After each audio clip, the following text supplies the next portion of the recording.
Been through. There's been times I hated my pad, despised my pencil. Couldn't stand my pen, dreaded instrumentals.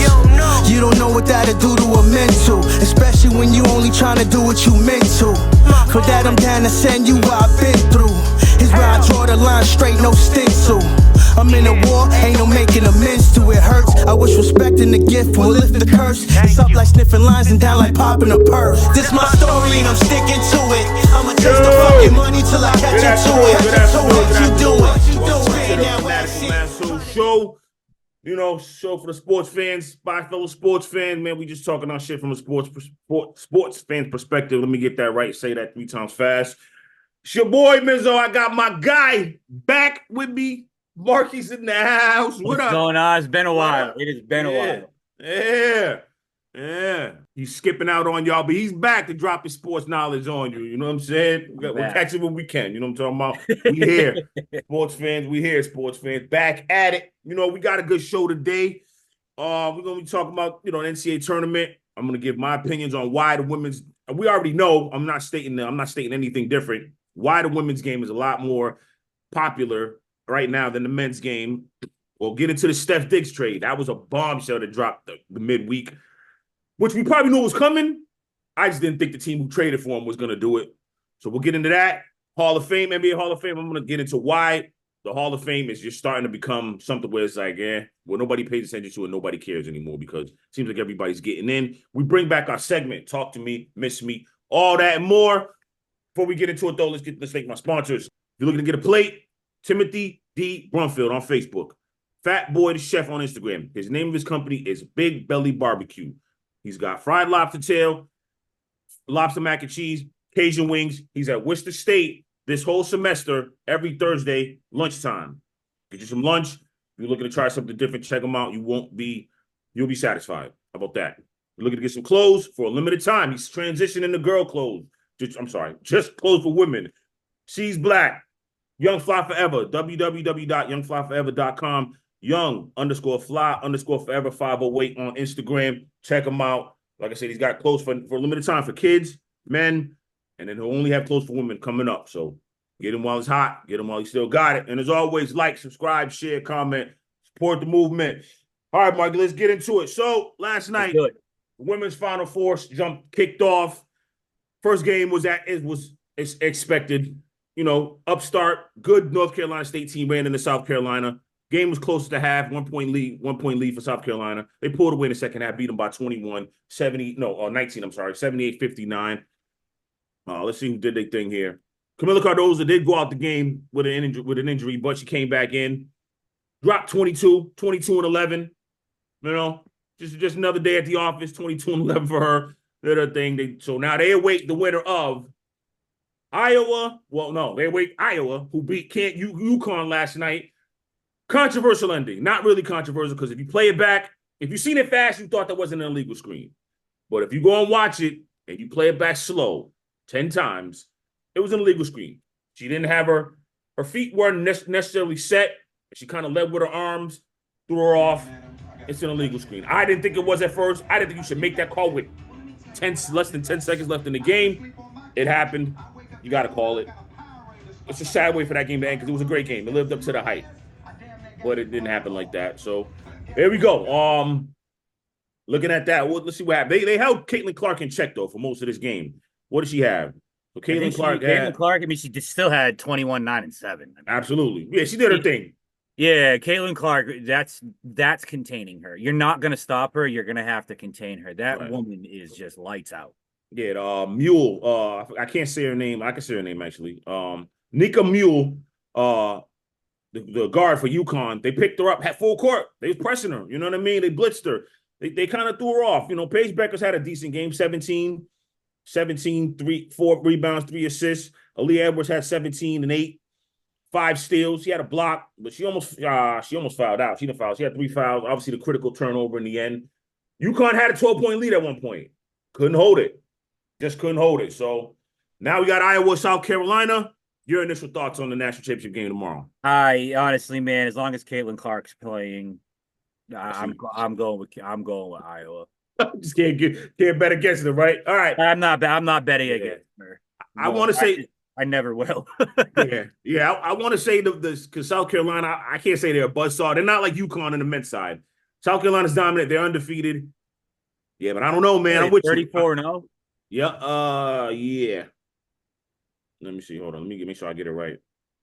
Yeah, I think that they're 37-0. 37-0 now. That's let me make sure. I'm with you. It's hard. I feel like this is destiny for Caitlin Clark. This is it. You know what I mean? She wins this. She's going to be one of the greatest women's college basketball players ever. And then she goes to the WNBA next season. We'll see how that works out. I think if she wins it, she becomes the greatest. That's what, yeah. If she wins it, she's hands down, bar none, the greatest female basketball player to ever grace a court. If she loses it, she's top 5. Top 5. Yep, I'm with you. I don't think there's going to be much of an argument. That's what everybody's basically saying she's missing is that national championship. She's already got the points record. She's already got the 3-point made, most 3 points made in the tournament and all that. Like, so she's got everything. Yeah, she's got everything but that national championship. So we'll see. You know, I'm with you too. As much as I want to say South Carolina, yeah, I think Iowa takes it home. I think to take it home. Yeah, especially after that LSU performance. Yeah, 40 points, man. She lit them up. But why is Haley? Why is they got Haley? Why do they have Haley? I love Haley Van Lith.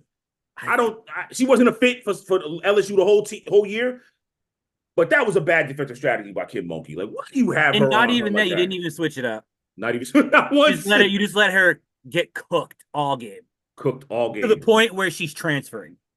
Right? Yeah, she threw her hands up to shrug like like, what do you want me to do? Honestly, it reminds me. I don't know if you heard that Iman Shumpert story where he talks about Kobe. Yeah, yep. Where he's like, I'm up, we're doing this, we're doing that. He comes at the end of the third quarter, was like, you had a nice game, youngin', and then the fourth quarter goes off. D'Antoni calls a timeout, and he's just like, bro, what do you want me to do at this point? Right. It felt like that's her attitude. Like, dude, what do you want from me? Like, I'm doing everything I can. She's cooking her. Me. She's cooking. Yeah, me. She's her. Shit. Yeah, so we'll see tomorrow. But yeah, I'm with you. I think Iowa takes it, and then she's cemented. I mean, she's already cemented, but this is it. She'll be cemented as the number one. She's already cemented top 5. Yeah. Top 3, I would say. Yeah, a lot of people still might say not give her the best, but yeah, with the record she has and all that, and then with a national championship, it's gonna be hard to deny that. And then not only that, she changed the landscape. Like, you can say Angel Reese did too, but Caitlin Clark's height was there before Angel Reese. Angel Reese came in after she knocked her out. Right. So I think just her influence alone, if she gets the national title, plus all the records she holds, that cements her as number 1. Absolutely. Because I feel like her influence on the women's game is kind of like Michael Jordan's in the NBA in the 90s. Like, women's college basketball is, I think they were talking about it. I think that game rated higher than any men's college game in the season.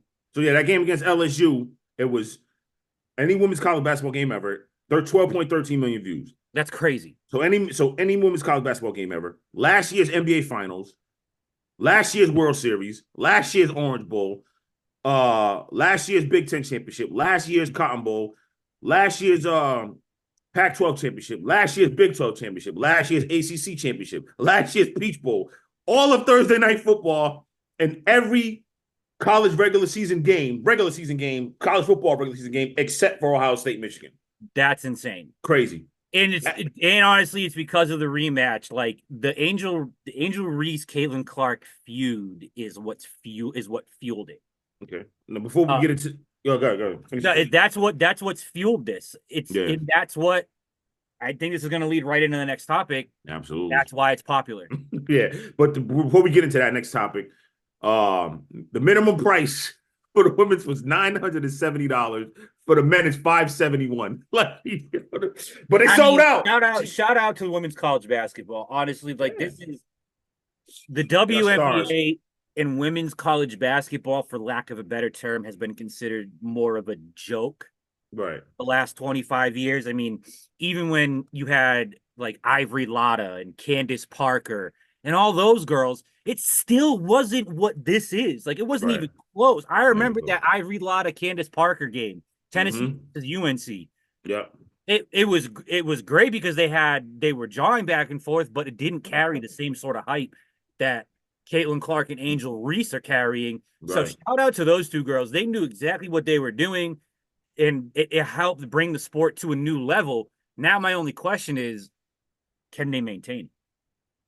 Oh, well, we got Juju Watkins, man, USC. You ain't seen her play. She's nice. Juju Watkins, nice. Paige Beckers is coming back next year. You still have Haley Van Lith out there. She's transferring somewhere. But yeah, there's got to be another crop of talent that could come in and keep that thing going. I think Juju can do it, but she's on the West Coast. Who's going to be her counterpart? Who's going to be her counterpart? Right. That's going to be the question. Who's going to be the good guy? Who's going to be the bad guy? Like Caitlin Clark and Angel Reese. Right. You had your good guy. You had your bad guy.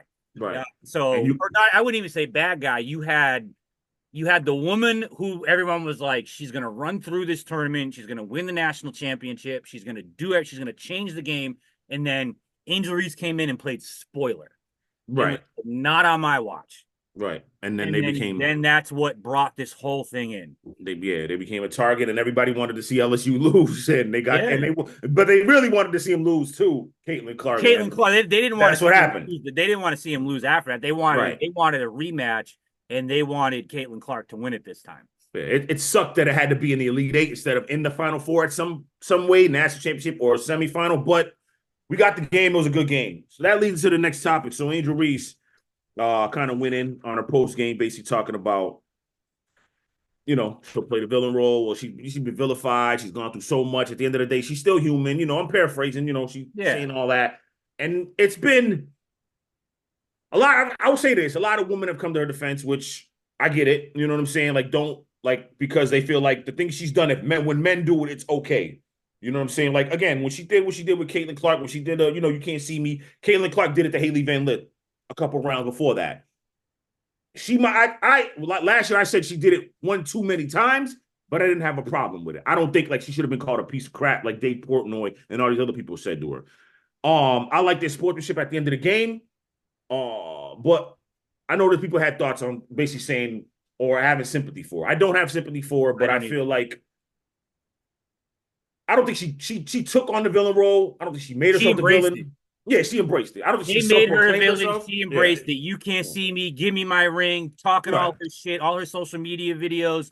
Like you embraced it, and now that you're not on top of the world, now it's a problem. That's my issue with it.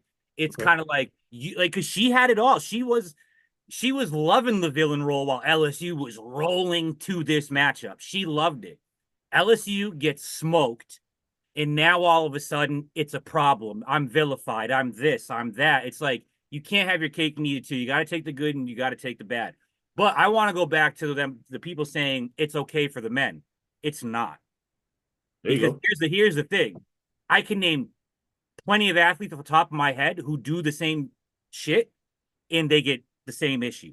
Terrell Owens, Chad Johnson, Odell Beckham Jr., Tom Brady is last year in Tampa Bay. We're gonna talk about this later. Stephon Diggs. You know what I'm saying? Like it's not okay for men. I don't know where this it's okay for men but not women thing came about, because if you follow sports in general, people get dragged. LeBron got dragged in Miami. Paul Pierce is now a bad guy. He gets dragged consistently. He's a bozo. I love to say. But Kobe Bryant. I remember there were times Kobe Bryant selfish. Kobe Bryant this shit talking. He won't pass the ball. Stop that. Stop turning into men versus women, because that's not what it is. You just feel bad because it's a girl and she's crying. But this is sports. Sports don't care if you're a boy or a girl. Fans don't care if you're a man or a woman. If you're gonna talk shit, they're gonna talk shit back. It's just how it goes. I agree with that. Definitely, I agree with that. I think from her perspective, or what women would say, not I guess to play that would say, now she's a kid. She's younger. I don't even know how old she is. 20, 21. She's 22, but I get it. You she's in line to sit. College, so she's still on the younger side, but she's an adult. But I agree. Like David Portnoy, he's just an absolute bozo. Yeah. You don't call her a piece of shit. Come on, let's be serious. Are there some things that go over the top? Yeah, but it's the same thing when people talk about LeBron. People say some things that are over the top. It's just how people operate. They're not going to say nice things all the time, but Right. some people take it too far, others don't. But at the end of the day, Angel Reese, you can't cry. Can't cry Indeed. now. You embraced it, you took it, you ran with it, you won a national title off of it. Now that you didn't get a repeat, now it's a problem. True. Yeah.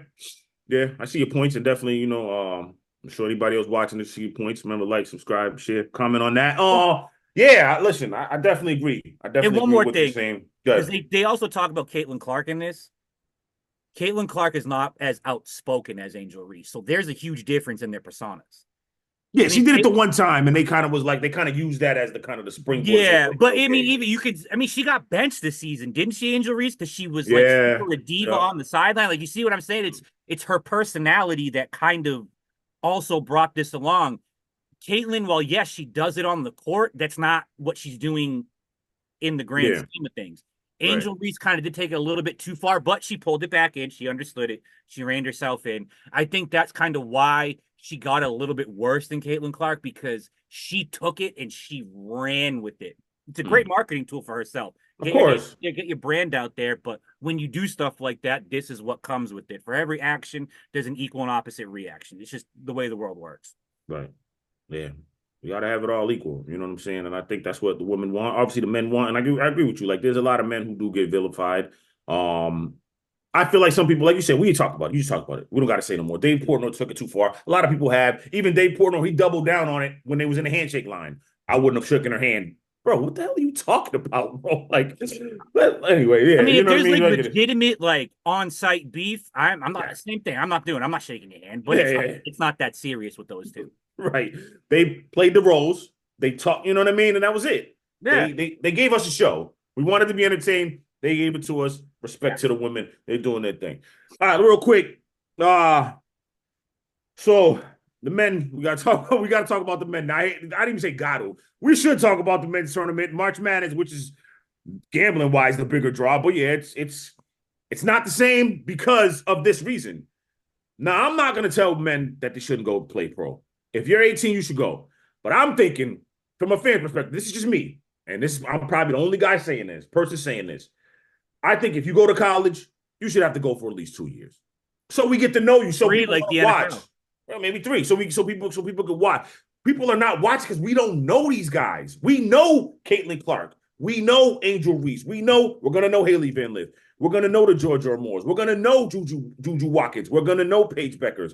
We know these teams. We knew Aaliyah Boston, Candace Parker. Again, that's back in the day, and men were still doing the one and done. But now the one and done, slowly but surely, as the years gone on, the one and done is hurt, and people are only hurt the game of college basketball, men's side, and people are only tuning in come tournament time. We talked about it off camera. You ain't been on it. I really don't tune in. I tried this year hard. Like I said, you know what? I'm gonna tune in from November. I said it, Marky. Like, I'm gonna tune in, and I just couldn't. I'd catch some games. I caught a couple of the games, and then I started to catch a little bit towards conference tournament time. But that's it. So you really don't start paying attention until February. And that's not good for college basketball. You got to find a way to make this game more marketable. Again, they're transferring too. So the transfer portal as well. These guys are on UConn one day, then they're on Kentucky. Or, you know what I'm saying? Like, half the players that are in this Final Four, most of them are transfers, which I'm not knocking into that. But what I'm saying is we got to get to know y'all. You know what I mean? Like, And this is another thing. So it's a college basketball for men is just like, I just can't wait to get to the NBA. I don't care about this. I just want the NBA. The women's side, they're playing for like their life over there. Mm-hmm. And that's the thing. There's drama with it. It means more to them. College basketball is a joke for the men's side. It's an absolute joke. And not only that, the men's side has become way too buddy.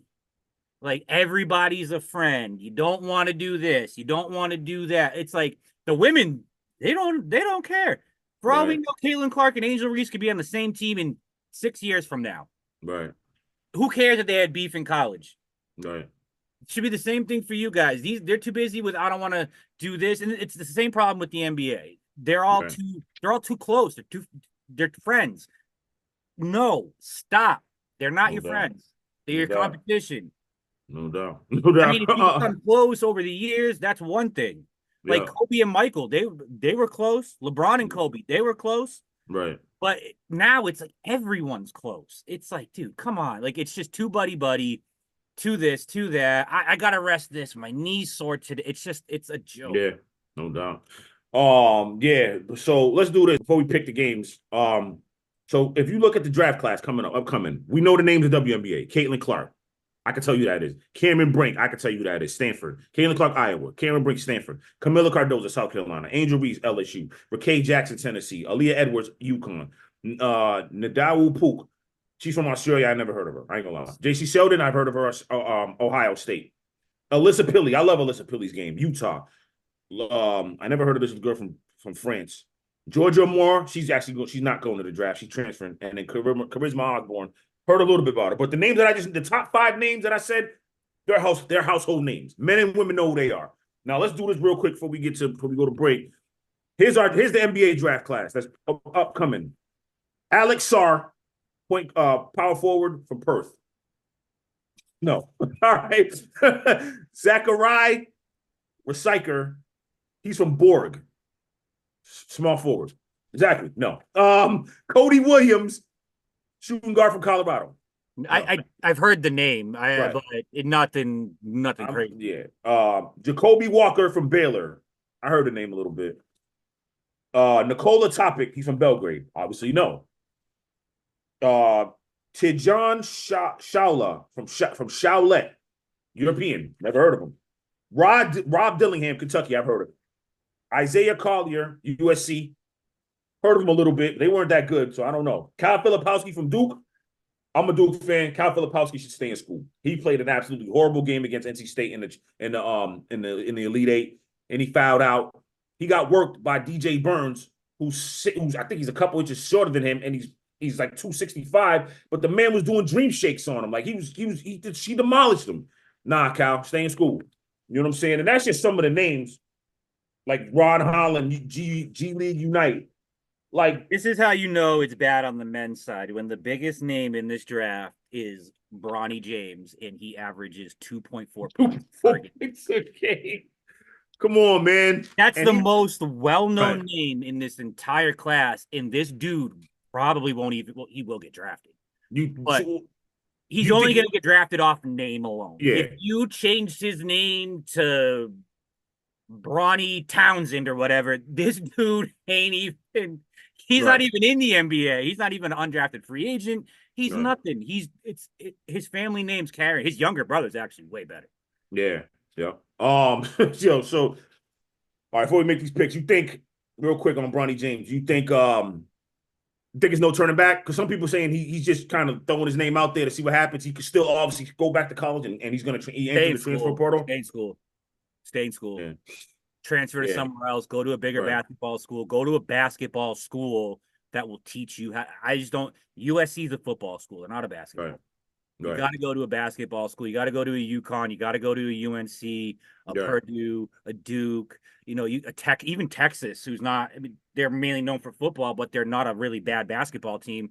But he's got to go somewhere where they're going to help him. Yeah. I think USC was like, yeah, you're going to transcend us. Right. And that's not who Bronny James is. Right. Yeah, no doubt. I think you should stay in school. All right, let me make these quick picks. Tonight, men's basketball, the Final Four starts college basketball. First game is Purdue, NC State, Cinderella NC State, the 11th seed, Purdue, the 1 seed. I got Purdue minus 9.5. Shout out to ESPN Bet. Purdue minus 9.5. I just said, I'm going to take Purdue. I think Purdue's. I don't know if they're going to cover. I'll take NC State to cover though, but I think that's what I was saying. I'm taking NC State to cover. I don't think they're going to lose by 9 or double digits, but I think Purdue's going to win. I think Purdue. And I think it's the same. I think it's the same thing in UConn. I really don't think they're blowing them out by 12 to 15 points. I think this might be a 6 to 8 point game. Yeah, no, I think they're going to smash Alabama. I like Alabama. They can score. Yeah, that's what I'm saying. They can score. They can score. So that's what's going to work in their advantage. I don't see them getting. It's the Final Four. You hope not to see that, which is why I'm saying it. Right. But I don't think Alabama gets blown out by 12. All right. We'll see. All right, we come back from the break. Get into a little football. Stephon Diggs got a new home. Will it Houston, work? baby. What the hell happened in Buffalo? Well, we know what happened in Buffalo, but we'll get into that. Talk about that. Hall of Fame is watered down. And then we'll bring back our segment. Talk to me, miss me, bozos, all that and more. Marky Biz, like, subscribe, share, comment, Fanatical Massholes right back after this. Y'all better not change the damn through. There's been times I hated my pad, despised my pencil. Couldn't stand my pen, dreaded instrumentals. You don't know what that'll do to a mental, especially when you only trying to do what you meant to. For that I'm down to send you what I've been through. Here's where I draw the line straight, no stencil. I'm in a war, ain't no making amends to it. Hurts. I wish respecting the gift will lift the curse. It's up like sniffing lines and down like popping a purse. This my story. Yo, yes indeed. Fanatical Massholes show right back at y'all. Marky Bizzo. All right, Marky, let's get right back into it. Stephon Diggs traded to the Texans. Let's run through the particulars here. What do we have here? So he was traded for. Let me make sure I get this right. A 2025 second round pick. Okay, 2025 second round pick. Now, do you like or hate this? Love or hate this trade to take? Love this trade for Houston. Love this trade for Houston. It's a 1-year rental for Houston because they avoided the final 3 years of his contract, so they can let him go at the end of the season with no dead cap space. Because we all know Stephon Diggs has an ego, a really big one. It's on the verge of TO type ego. So I think this is D'Amico Ryan saying, hey, maybe a change of scenery will work for you. Maybe we get you in with like a couple of your buddies. Because Joe Mixon's been tweeting like, oh, we've been talking about this for like a week and finally we got you here. So maybe this will help. But again, if he's not getting 8 to 10 targets a game, you're going to have to deal with the attitude, the problems, the crying, the bitching, the subtle tweets. You know, he did one with Josh Allen where there was a tweet that was like, oh, Stephon Diggs isn't responsible for Josh Allen's trajectory. And then he subtweeted it like, oh, are you sure? Like, sure? bro, Yeah. like, come on, dude. Yeah. And then not only that, I mean, they made Stephon Diggs the focal point over there in Buffalo. And these are his targets through, what were they, 6 and 6? So here we. Yeah. I gotta look at it all. So 13, he was at 7, 12, 7, 11, 16, 12, 7, 5. Yep. And then they go, what is it? 6 and 1 down the stretch, 8 targets in a win, 11 targets in a loss. No, they won. 11 targets in a win against Kansas City, but only 4 catches. And then here we go. 5, 8, 7, 8. All wins. Yep. So making Stephon Diggs the focal point made you 6 and 6. Putting him on the back burner, spreading the ball around, running the ball more, made you 6 and 1. Running the ball more, yep. Yeah. Running the ball more, using James Cook, Khalil Shakir, Dalton Kincaid, Dawson Knox, using those guys way more, help open things up. Defenses had to respect everybody. Gabe Davis, Shakir, like I said, along with Gabe Davis. So there's 4 options right there that they started to use way more if you don't include James Cook. Now you add James Cook, that's 5. And they're not scrubs. They're all good. Right. And yeah, Stephon Diggs would rather have the numbers clearly than the W's. Yeah. And then he didn't catch a touchdown since week 12. He caught no touchdown passes in any of those playoff games. 9 targets in this Pittsburgh game for 52 yards, 7 catches, 52 yards. In the Chiefs game, 8 targets, 3 catches, 21 yards. Obviously, he missed that big catch down towards the end of the game, which could have made a difference. You know, yeah, man, my take on it, I like the trade too. I do like the trade for Houston. My only concern is the youth factor. If they're saying he's this bad of a locker room guy, this is going to stunt the growth of the Texans. But if this works out, it has to work out, actually. To me, if I'm a Houston Texans fan, they're all in. This is it. Yeah, this is it.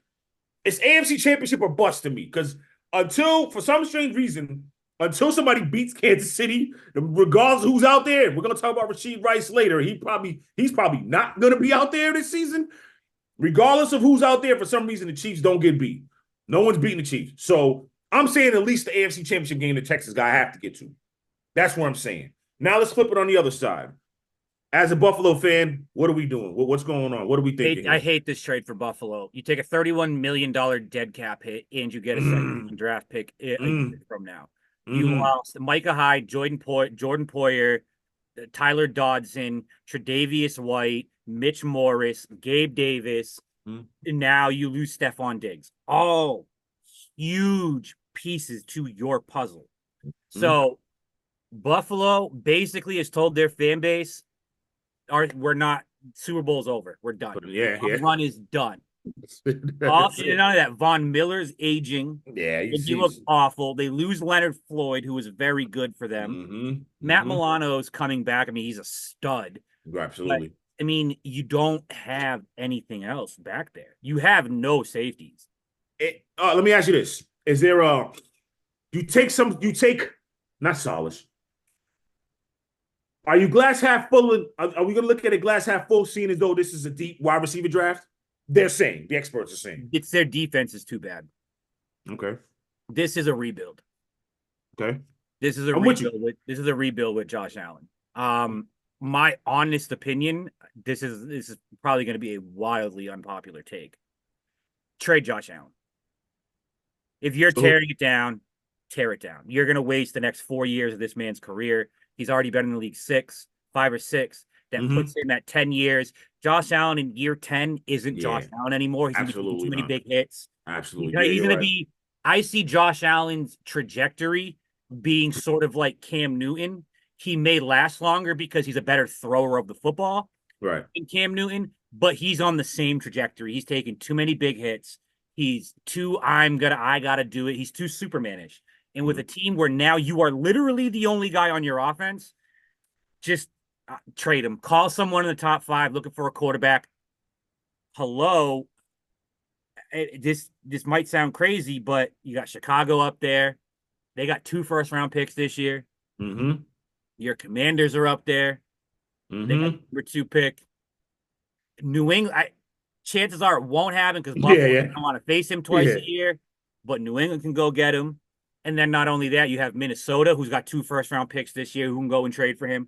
There's you can get so much for Josh Allen right now, and what you'll get in return for trading him is going to be way more than what you're going to get right now.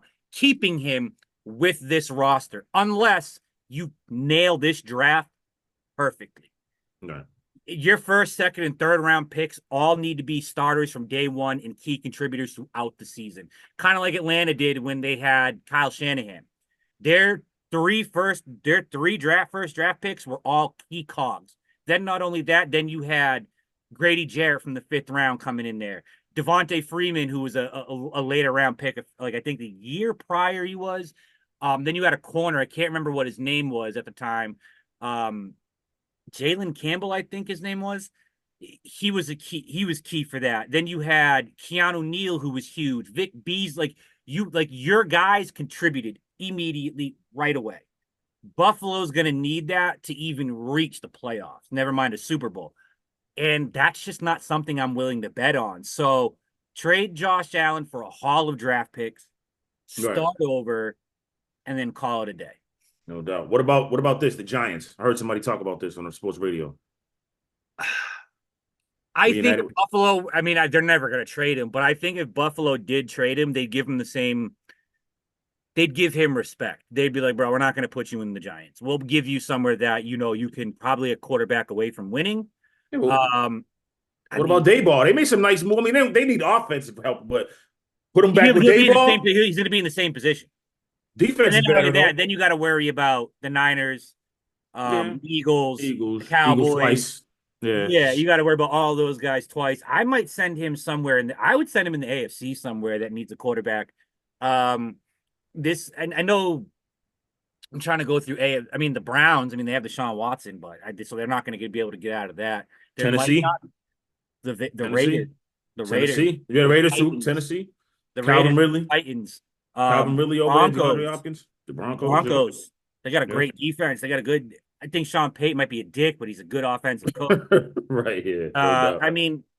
If Trevor Lawrence doesn't take another step forward this year, maybe Jacksonville calls Buffalo and says, "Hey, Trevor Lawrence and a couple picks for Josh Allen." Yeah. You know what I'm saying? Would be. Your championship window is closed unless something goes. The ball needs to bounce your way all year. Yep. If it doesn't you got to trade Josh Allen. And not only that, if I'm Josh Allen, I'm going and I'm saying, get me the hell out of here. I'm not playing another snap for you guys. Yeah, mutiny. All right. I hear you on that. So yeah, we'll see what's going on with Steph Diggs. But yeah, Houston, it's time. Buffalo, yeah, it's over with. So yeah, you wasn't here. We talked about free agency. What you think about your Falcons? I like the start of free agency. I like the Kirk Cousins move. I hate the money, but it makes me feel better that it's essentially only a 2-year deal. So this year and next year, and he's gone if he doesn't pan out. I do like the Darnell Mooney move. I think he's highly underrated. He had the most off-target percentage balls thrown his way over his career. 40% of the balls thrown his way were deemed off target and uncatchable. He's not going to have that problem. I do like the Rondell Moore trade. I think that's going to add some speed underneath, over the top, something that we were missing. Absolutely. Now, where it really bothers me is we didn't make a single move on defense. Our defense wasn't as good as it seemed last year because our schedule was poor. Okay. We tried for Danielle Hunter, failed, which he just wanted to go back home. Yeah, Eagles were screaming, "Hey, we want to get rid of Hassan Reddick." Yeah. Because they signed Bryce up. Yep. Yeah, and then the Jets give them a 3rd-round pick next year that turns into a conditional 2nd-round pick for snap percentages, which, barring injury, he hits. Right. So if I'm Atlanta, I'll give you my 3rd-round pick this year and my 3rd-round pick next year. Okay. I think that's a better deal. We need the pass rusher. He's going to want to get extended. He didn't get that crazy of a deal. And it's like, why wouldn't you make this move? Right. There were plenty of corners out there we didn't go after. We need linebackers. We have none. And we need a safety. Like, we made no defensive moves. If we're relying on the draft for this, again, we're going to be in the same position as Buffalo this year. They all need to come in right away. They all need to contribute immediately, and not only contribute. For example, I think we take Dallas Turner at 8. Dallas Turner has got to come out the gate 15, 16 sacks. Okay. I do. Javon Bullard's on our board, who I think we could probably take in the 3rd round. But if you're he did have a show at the combine, so he might be a 2nd-round pick. I'd package your 3rds for a 2nd, trade up for him. But again, he's going to have to come in and be a number 2 safety next to Jesse Bates out the gate. We're going to need to draft a corner who's going to play opposite Terrell and be a star out the gate. Like, you're Stephon Gilmore. He's out there, but I don't know if it's attractive yet. Like, I don't know if Atlanta is going to be an attractive destination yet. Everyone loves Raheem Morris. I think they're waiting to see how if Zach Robinson has a Bobby Slowick type of year that he had last year in Houston, I think next offseason is going to look identical to Houston. Okay. We're going to go all in. I mean, yeah, you got Kyle Duggar. We got Kyle Duggar's he's not actually free agent. He's transition tagged. So linebackers, it's really just Quan Alexander and Shaq Leonard. I mean, I know Shaquille Leonard's falling off. You know what I mean? Like, he's falling off. Quan Alexander will maybe take a flyer on. Defensive line, Calais Campbell's old. Ty's Bowser, I should say. Emmanuel Ogba, Tyre Tart. And then obviously cornerbacks we talked about. Safeties is Justin Simmons. We talked about him off show. Julian Blackman, Quandre Diggs, Micah Hyde, Eddie Jackson. Damn, that's a dude from safety market right now is loaded. Yeah. So I really think we're gonna go after a safety after the draft. But do you have the corners pulled up right now? Yeah. So remaining free agents, the notables is obviously they're not gonna go through the notables is Stephon Gilmore, Xavier Howard, Adoree Jackson, Stevie Nelson, Avonte Maddox, and Akilla Witherspoon. Xavier Howard or Akilla Witherspoon, they're great. Xavier Howard and Justin Simmons, if you can get them, if you can get a combination of Xavier Howard in a safety or Justin Simmons in one of those corners, I think we're in a much better position. Yeah. But again, they're going to have to be on point. I honestly think we should go the Justin Simmons route. Okay. If we can take away the top, yeah, I'm okay with what we have for corners now. Mike Hughes, Clark Phillips, Trey, I think Trey Flowers is still there. Actually, he might be gone. I'm not 100% sure. I haven't really looked at that just yet. And then again, you got Stephon Gilmore out there, Kai Witherspoon. Like you got some guys, and then you can get Kool-Aid McKinney from Alabama in the second. So we need to make a defensive move. Pass rusher needs to be the free agent guy needs to be Justin Simmons or a corner, depending on where we go in the second round with our pick. I think the best route is pair Simmons with Bates, call it a day, get a corner so he has. So no matter what side of the field that corner's on, he's going to have somebody over the top of him for help. Yeah, they're deep at corner, but Trey Flowers is gone. Jeff Okudah's gone. Jeff Okudah's gone. So you got corners. You got Avery Williams, AJ Terrell, Clark Phillip, Mike Hughes, Antonio Hamilton, Natron Brooks, and D. Alford. D. Alford's he's a good slot guy. Clark, I like Alford and I like Phillips. I think Phillips played really well last year when Okudah went down. So I think there might be expecting a next step from him. Yeah. But you're gonna need to draft someone in the first 2 rounds. You have to. First 2 or 3 rounds. Unless you go safety in the second round, then you can sign a Stephon Gilmore or an Xavier Howard. But if you go corner in the second round, you got to go get a Justin Simmons. Yeah. That's just the way I would do it. No doubt. I think the Commanders, like I said, I talked about it. I like their moves.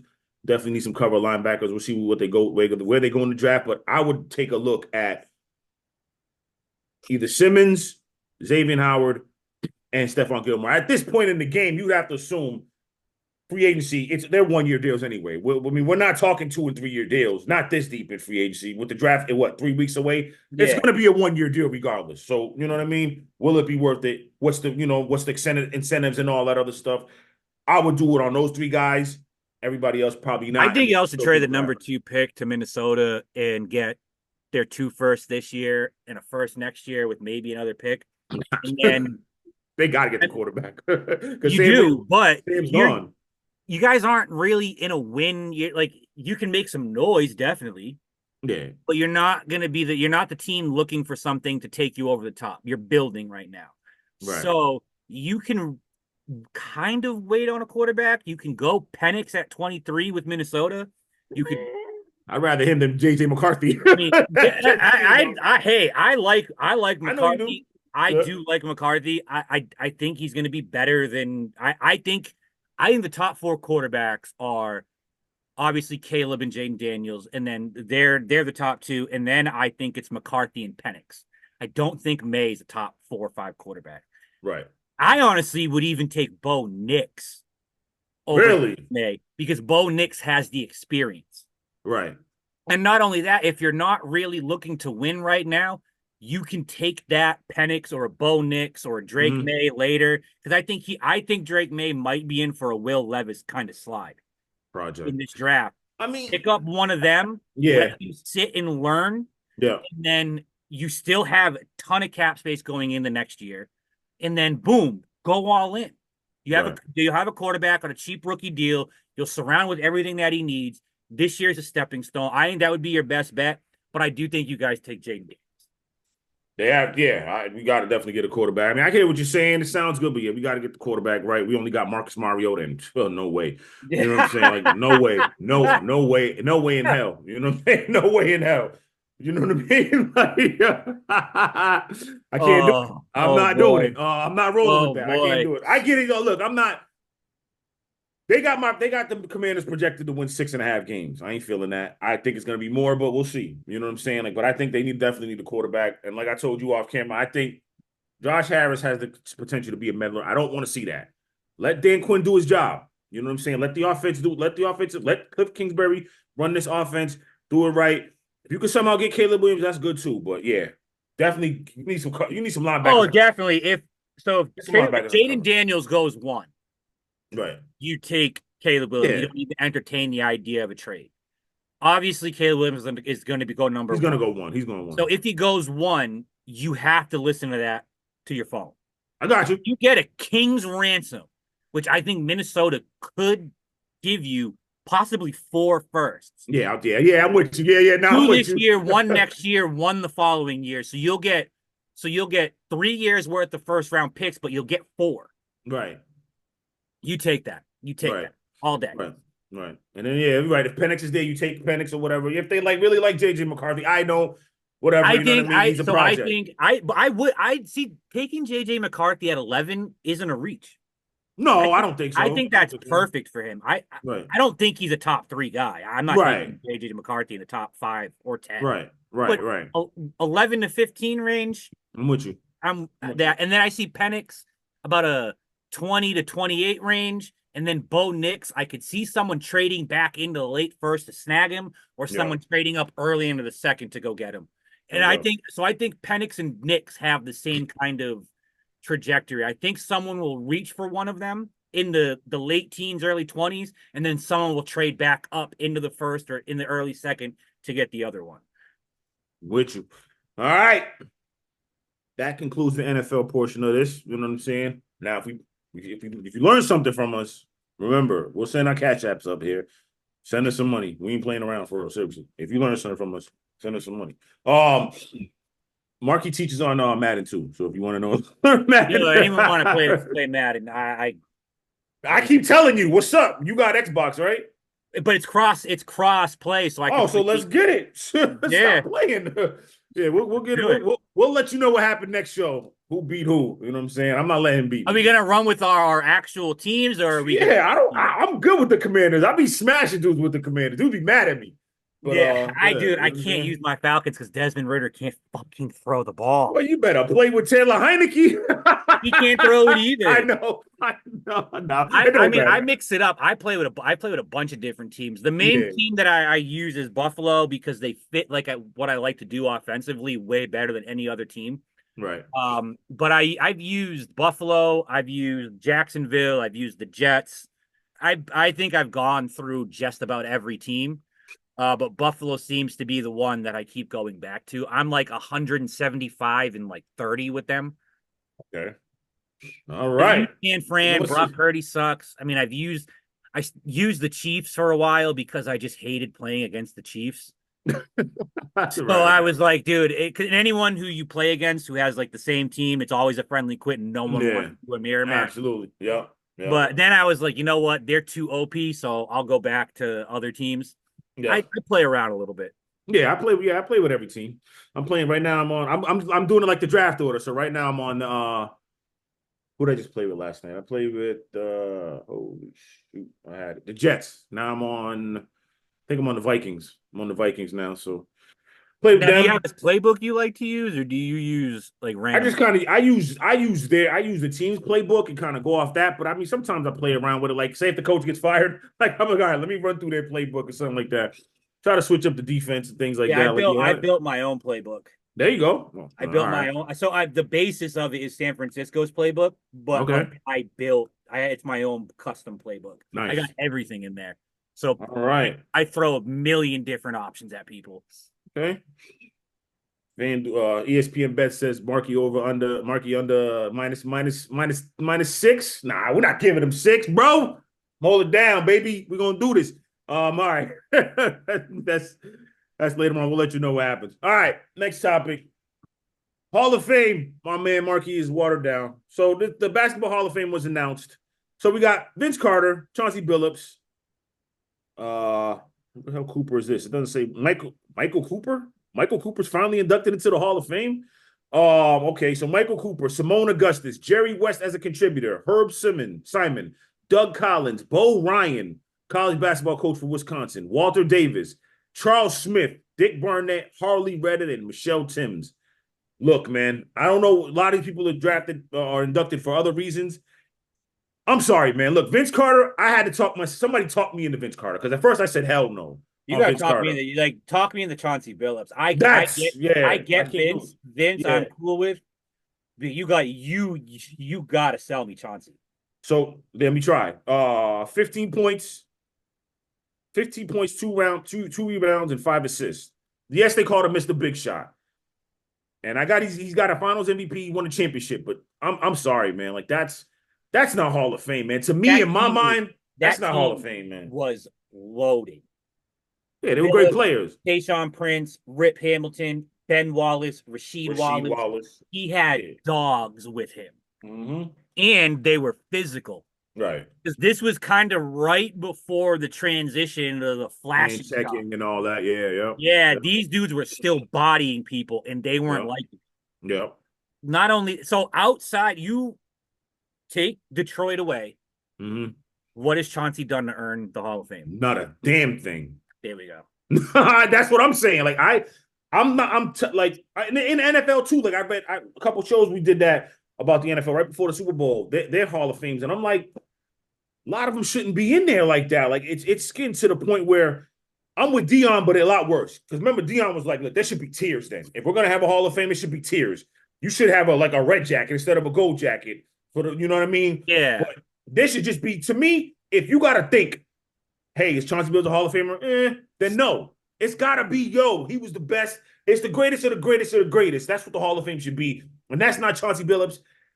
It's not Vince Carter, but I get it from what he did. He transcended. That's what I'm about to say. He had a very big impact. Absolutely. So I get it. So that I get.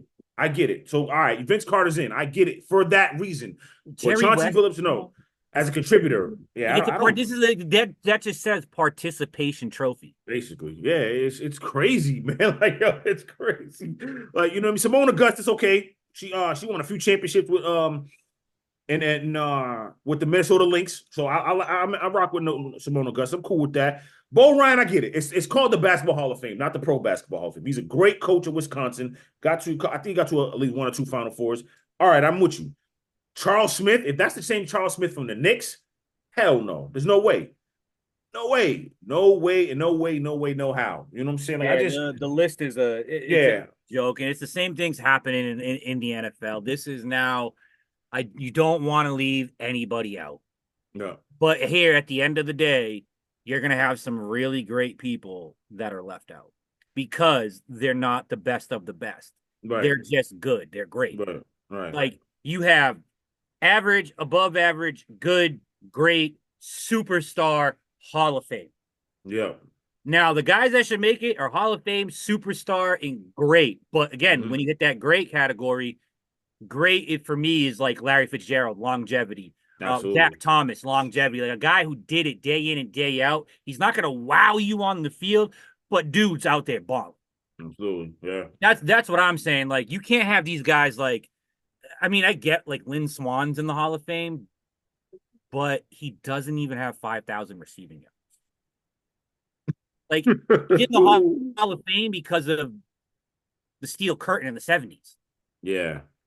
Like, that's the only reason you're in the Hall of Fame. And you had those he always made those crazy, wild, acrobatic catches. But ask anyone in this current generation who Lynn Swan is. They don't know. They should, but they don't know him. Yeah, you're right. He's got about 5,500 yards. You're right. That's not a lot. 51 touchdowns. Yeah, man. That's a lot, though. Touchdowns, yeah, quite a bit. Touchdown. But I think baseball's their criteria. I think it's too much. But I'd rather the leagues be closer to baseball than anything. You know what I'm saying? Like, it shouldn't just be like I just feel like everybody's getting in, man, and that's my take on it. This is watered down, man. There should be a threshold. There should be a threshold. Yeah. Like, hey, like you have to have X amount of Pro Bowls, X amount of All Pros. We'll leave championships out because not all the best players in it. At least an MVP. But you have this. So the Hall of Fame is an individual thing. Right. This is where your individual statistics come into play. Absolutely. MVP. This is where you go to the Hall of Fame. So guys, I mean, for hell, you can even make an argument, Stephon Diggs, if he continues catching 108, 109 balls for the next 3 years, you can make a case. Yeah. Does he get in? Does he not get in? Yeah, like, he's a monster. He doesn't have a ring. He's got all pros. But the dude's catching 100 balls a year. He's a cog. Like he's him. He's one of those guys that deserves to be looked at. Now, does he get in? Maybe not on his first try, second, third, fourth, or fifth. But I think eventually, if he keeps this trajectory on, he'll get in. But a guy like Julian Edelman, no. Ooh, great postseason. Oh, my God. You were there for 20 years. Of course you're going to have a great postseason. You were there your entire career. You're going to hold a lot of those records. All right, so Chauncey Billups did make the All-NBA 3 times. I get him that. Never had an MVP, so, I mean, I still don't think so. Stephon Diggs does have 10,000 yards, though. You're right. So, yeah, he is on a trajectory. But to me, Chauncey Billups is just, to me, he's not enough, man. Not for me. I wouldn't put him in. I don't know. We got to do better, man. As a sports fan, I'm just saying. We got to do better, man. I mean, we got to hold this you can criteria. make the conversation for Chauncey Billups. I mean, he's got 3 All NBAs, but Yeah. would No I MVP. vote for him? No. No. No way. All right, no doubt. All right. America's favorite segment is back. Talk to me or miss me. Who do we got first? Let's play. Come on down. LeBron James on his podcast with JJ Redick. I don't even know the name of it, but let me just make sure I pull it up. Forget the name of that damn podcast. He says on the Heat losing in 2011 to the Mavericks, they choked that game. Pause. They choked that game. Anyway, that series. He says they didn't have enough complementary pieces to win in 2011. This coming off of when they first was introduced, not 1, not 2, not 3, not 4, not 5. Like you said all that, and now you say this. Marky, talk to me or miss me. So it's both. Talk to me, but LeBron, miss me with that bullshit. There you go. I'm gonna give you casual. We just miss me with that. So complimentary role players, do you mean as in a Hall of Famer, the greatest 3-point shooter of all time? Because if it wasn't for him, you don't even beat San Antonio. So talk to me about complimentary players. You had them. You had Mario Chalmers, you had Mike Miller, who was a sharpshooter. Shane Battier. I mean, you had guys. Like you had complimentary players. And you had yourself, Dwayne Wade, and Chris Bosh at the peak of your career. Yeah. Yeah, Chris Bosh took a back seat, and you can make him and say a complimentary player. Any team would kill to have a Chris Bosh talent as complimentary. Absolutely. Your third option? To have a Ray Allen type of shooting, Hall of Fame level player as a complimentary player. He's saying complimentary because what he actually means is we didn't have another superstar. Right. Exactly. Because you had all the complimentary players. Yeah, exactly. That's why he's not the GOAT. Sorry. I He's say never, like that. he never got all was, the stats. he makes too many excuses. He's got the stats, but things like this. Like, you know what I mean? Like, nah, man. No. All right. And 4 and 6 in the finals. You can't let that. Of course not. All right. Next one. LeVar Ball blames the training staffs of his son's teams, the Bulls and the Hornets, and also the Pumas that LaMelo Ball wears for why they're injured. So we just blaming everybody for your kids not living up to their hype? I know what you're going to say, but I have to say it anyway. Talk to me or miss me. Talk to me on this. Okay. Lonzo failed in LA. Okay. He started to turn it around in Chicago, but he got injured. The training staff had nothing to do with that. LaMelo, you might have an argument because I've always heard the training staff in Charlotte sucks. They've always kind of had this issue since Michael Jordan took over the team. Not only that, I do remember Chris Paul back in his Hornet days when they were in New Orleans. Yeah. Saying the same thing. Okay. So that franchise does have so he has some leverage on that. But dude, all this man has done his entire kid's career is make excuses on why they can't succeed. Right. And at this point, just shut up. Your kids aren't as good as they were made That's out. You're diminishing your kids. You've done a great thing of getting. I think LiAngelo could play. Yeah, you've done a good thing of getting three sons in the NFL, in the NBA, I should say. 2 already playing. 1, I think, should be in the NBA, but he's not. But either way, you've done a great job doing this, raising these boys to play and are good at the highest level. But like you just said, stop talking, man. That's it. Because he was expecting a Kobe, a Michael, and a LeBron. Yeah. That's not happening. They're not even close to that talent level. They're injury prone. If LaMelo plays a little defense, he could go down. I wouldn't say he's going to be one of the greats, but he'll be remembered. That's all I'm saying. Absolutely. LaMelo will be remembered if he plays a little defense. I think LaMelo's a baller. Right, he's a baller, but he's got to play a little bit more defense, obviously staying healthy. I like Lonzo's game has gotten better. He's evolved his shot. His defense is obviously great. If he gets that knee back there, he'll be good too. I think the great is gone. I think the great part is out of the window. He's not going to be great, but he'll be good. He'll have a respectable career, I think. So we'll see. I think Lonzo could turn into a Ben Simmons. That's gonna be horrible, man. Don't even talk about that. Like I'm like the Nets. Like you got to do something with this. I think that's where and for Ben Simmons, I really don't think it's the injury. I just think it's mentally. I think it's a mental thing. I think it's a thing for Zoe. I mean, those guys had such hype coming out. Yeah. They didn't live up to it. They get trashed. And LaMelo, to me, his peak is what Luka is now. That's his peak. Luka can still elevate. I think Melo can hit where Luka is now, and that's just as far as he's going. Crazy. No doubt. All right, last one. Ronda Rousey says she made excuses about her loss to Holly Holm, saying something about her mouthpiece was messed up and all this, and she's still the greatest fighter alive, which I love the confidence, but miss me with that. You're not the greatest fighter alive. You got trounced when you came back by Amanda Nunes. I would say she's, at this moment, I would give her the title of greatest female fighter alive. But I like Ronda Rousey's confidence. I'm just more of the excuse making about the mouthpiece. Like, man, come on, miss me with that. Yeah. Now, I didn't see it. Like, is she still saying she's the greatest fighter, or is she saying she was the greatest fighter? No, she's saying I'm the greatest fighter alive. There's two. No, I know. There's two ways you can take that. If she said I was, then yes, you can make a case. If she's saying she still is, she's delusional. Yeah, she's let me sure I get the exact quote here. If she says I'm one of the greatest fighters of all time, I'll give you that. But if she says I am the greatest fighter of all time, so she says I know that I'm the greatest fighter that has ever lived. I like the confidence, but miss me. Right. That's it. I ain't mad at her. But I'm not. Don't blame them. You blame it on mouthpieces and things like that. Holly Holmes kicked you to death. Your mouthpiece is not going to do anything for that knockout blow. That was going to do nothing. Whether you had a mouth guard, didn't have a mouth guard, it was in right, it was in upside down, it was in crooked. You were going to sleep.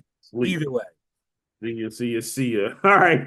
Let's get Bozo time. Let's get to these bozos, man. So first bozo is Rashid Rice.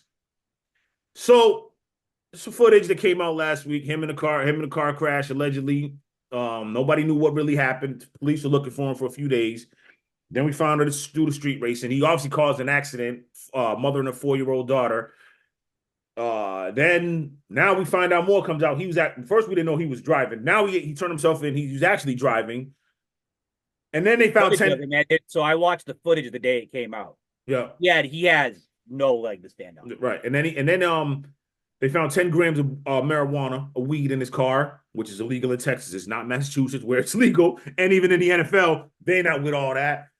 Rashid Rice, my man, you just threw away part of your career this year, at least. I think we talked off camera. I said 6 games, but what you talked about, obviously the magnitude of it, you street racing, you caused the crash, you injured these people. You left, didn't even call 911, and you left didn't check to see if anyone was okay. You were driving, acting like a fool.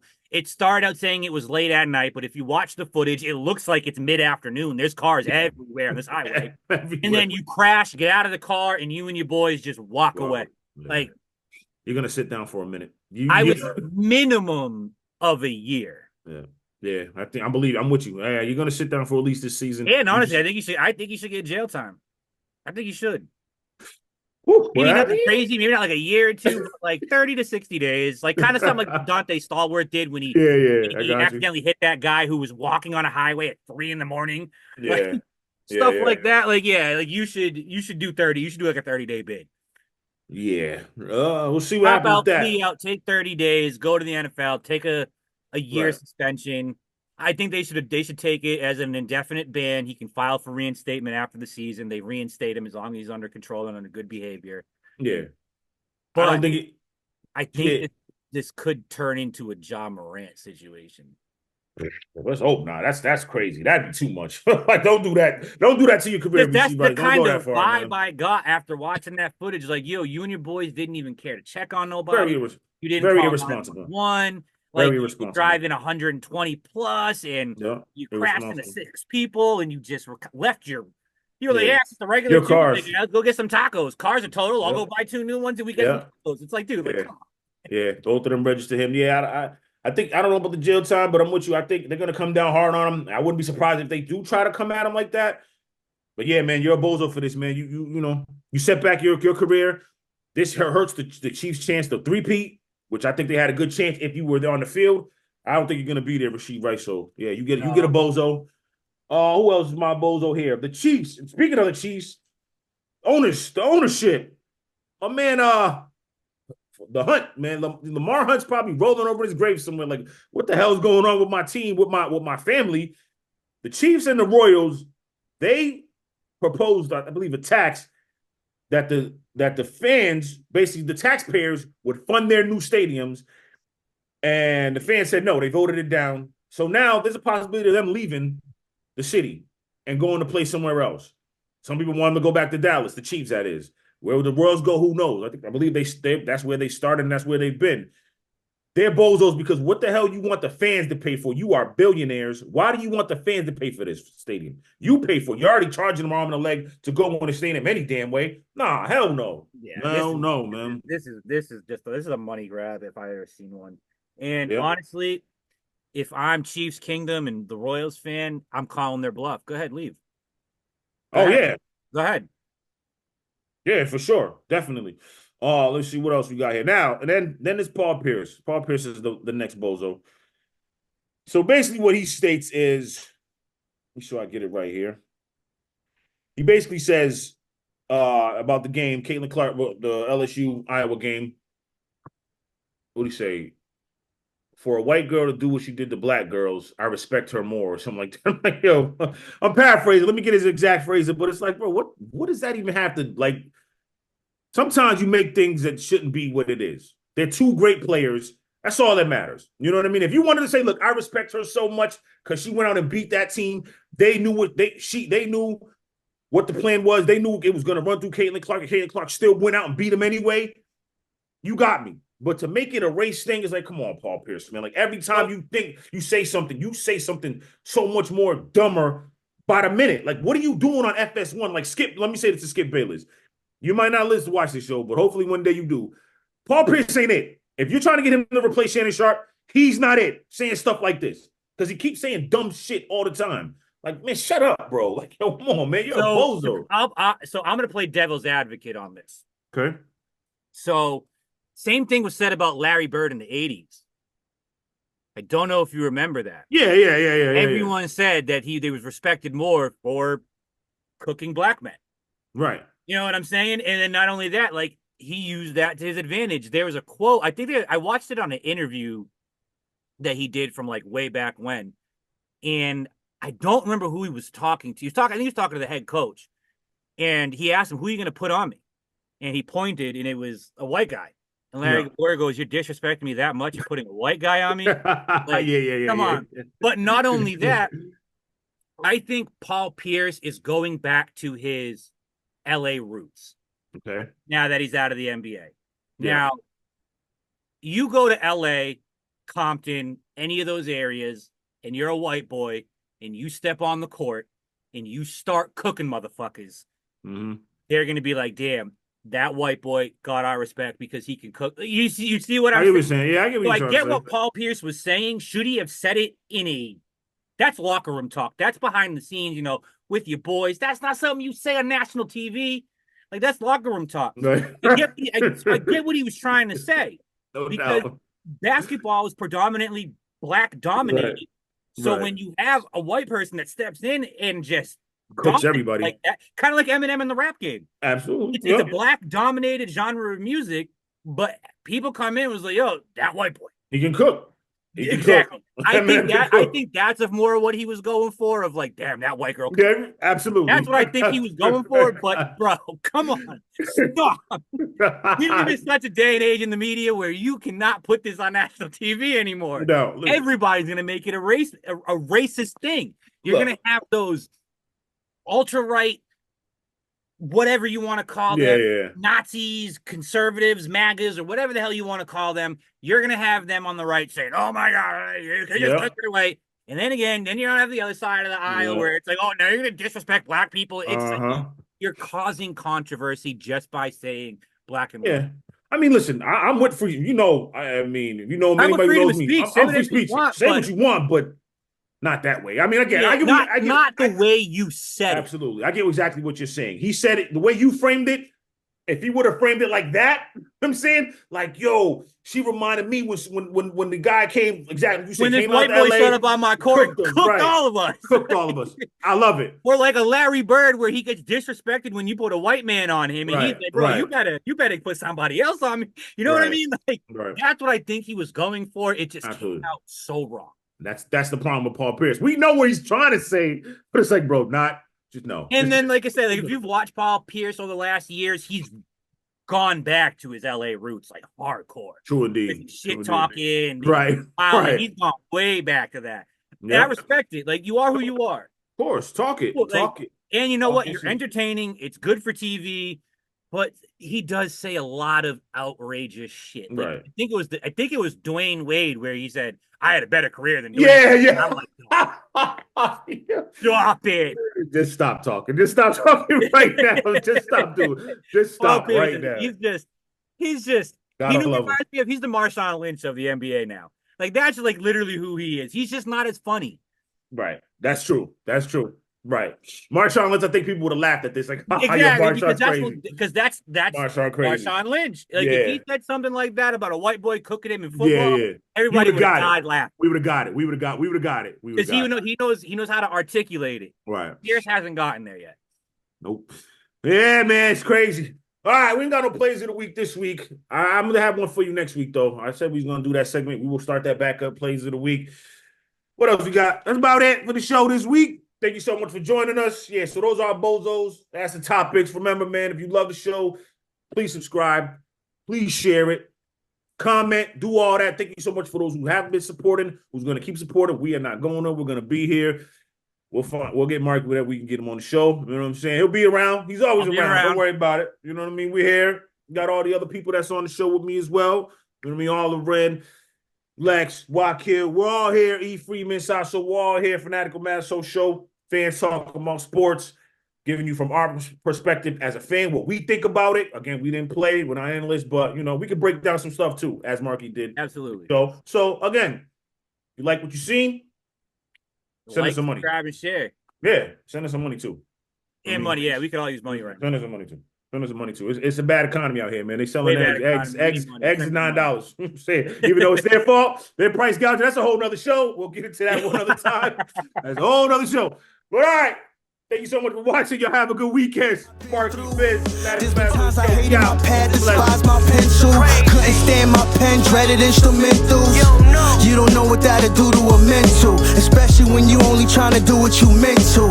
For that I'm down to send you what I've been through. Here's where I draw the line straight, no stencil. I'm in a war, ain't no making amends to it. Hurts. I wish respecting the gift will lift the curse. It's up like sniffing lines and down like popping a purse. This my story.